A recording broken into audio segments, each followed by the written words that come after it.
Alright, another project, another day. So what we got here is my friend's HP laptop. It's a Pavilion g7-1075dx, I think is the model number on this piece of junk. And 3 years and it's dead as a doornail. He overheated it, which was not good. He let the heatsink get full of cat hair, which made it get up to about 113C, I think, on the CPU, which is insane and probably what killed it. But I cleaned all that out for him. This is about the 4th time I've been inside this machine. So I cleaned all that out for him, got it back running, and starts getting HAL DLL errors, blue screens. And they happen more frequently and more frequently. They tend to happen playing Flash video or anything that is intensive to the video card. This is a AMD machine, so it already runs hot as it is, and it's got AMD graphics in it, so that makes it run even hotter. So kept happening, and Friday night he used it, and then he brought it over to the house the other night, turned it on, and nothing. Powers up, but it won't put a screen up or anything. No BIOS screen, no beeps, no posts, no nothing. So we're pretty sure we know what happened. And this is, I rant about it all the time, and I know others rant about it as well on YouTube. The stupid ROHS compliant lead-free solder that's in all of this crap now. So we know what happened. More than likely, this solder joints on the BGA underneath the CPU, well, not the CPU, but underneath the chipset in the video card have broke loose. So we're gonna try and reflow it. We're gonna use our little handy dandy heat gun here and see if we can heat the board up, get it good and toasty. Then we'll heat the chips up a little bit hotter and get them good and toasty. See if we can get the solder balls to reflow under it. And then we'll let it cool down for about 30 or 40 minutes, and then we'll see if it worked. This is probably not a permanent fix, but if you can get another year out of it, I think you'd be happy. I'd be happy. So, damn cheap Chinese built crap, man. Everything's built cheap. It's terrible. Too bad we don't build anything in the country anymore. Everything's built in China. Cheapest labor possible, cheapest parts possible. Brutal. Companies should not be able to get away with selling shit that breaks like this. They just shouldn't. Anyways, gonna finish tearing it down. I already got most of the screws out. There's about 100 million of them in here, so.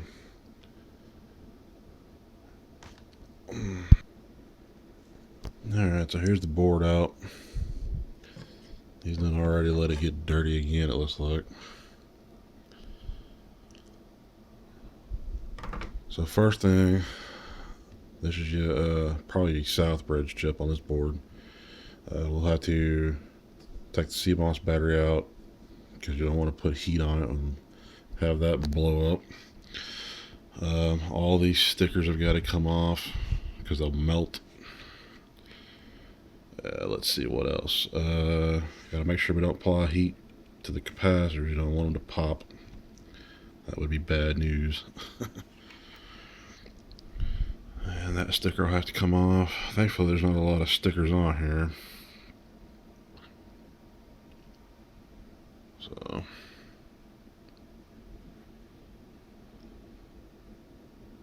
go ahead and strip it down further. Gotta take the heatsink off. The south bridge, I believe, is here.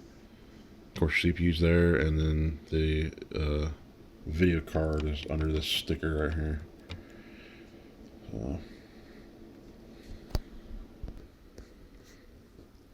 So I remove the heatsink. I gotta take the CPU out. That's the video chip, which HP's dumbass, they put this big nice clamp on there for the CPU, and then they expect this little rubber pad right here to keep the GPU cool. Dumb. And already starting to clog up again, see? You literally have to disassemble this machine once a year or more to keep all the crap out of the heat sinks. That's what happens when you have cats, I guess. Alright, so what we're going to do here, I'm just going to use this old pizza pan. I got the board laying on it. And we're going to heat the back first, get it good and toasty. We'll flip the board over gently. And then we'll apply heat on the top. And then we'll see if we can get those chips to re-melt. And I'm going to set a timer for 3 minutes.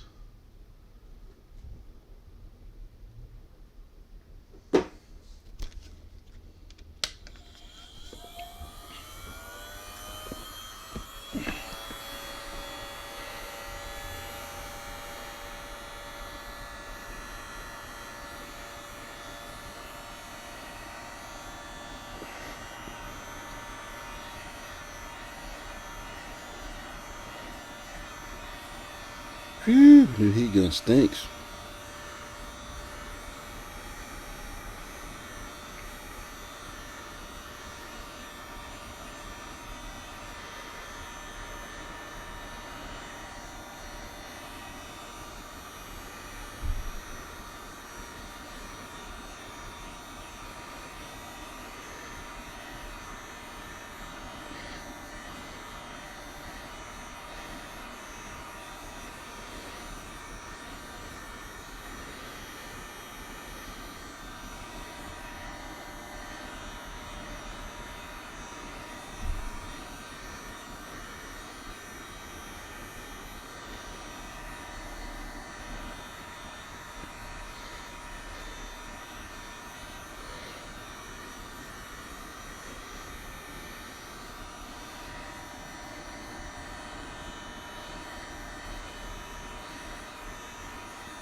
Pretty sure all the solder balls are getting really shiny.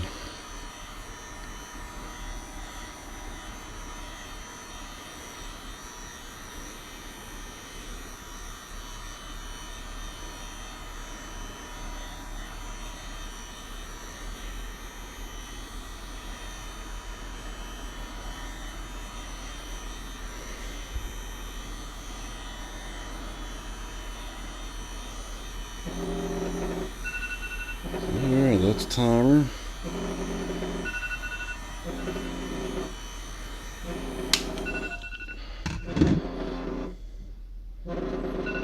Yep, that's good and hot. So we'll flip that over. Let's do a new timer. We'll do about 7 minutes. And let's do the top and try not to melt anything, especially capacitors.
Alright, I think we're going to stop there. That should be good enough. It's about 7 minutes.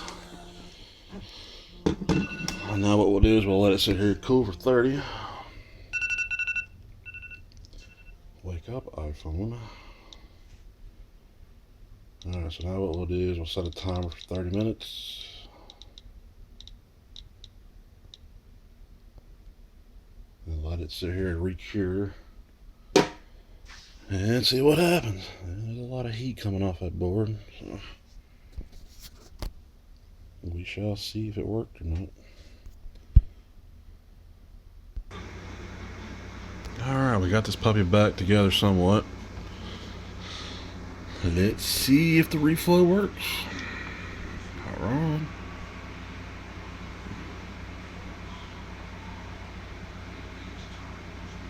Hey, check it out. It was dead as a doornail. It wouldn't even do nothing. Alright, well I can finish putting it back together and we'll see if it blue screens again. That HAL DLL error, of course, if anybody knows Windows, that's the hardware abstraction layer. And I'm pretty sure the faulty video is causing it. I've also had the ATI faulty video where the drivers would continually crash the drivers. And that was also a BGA problem.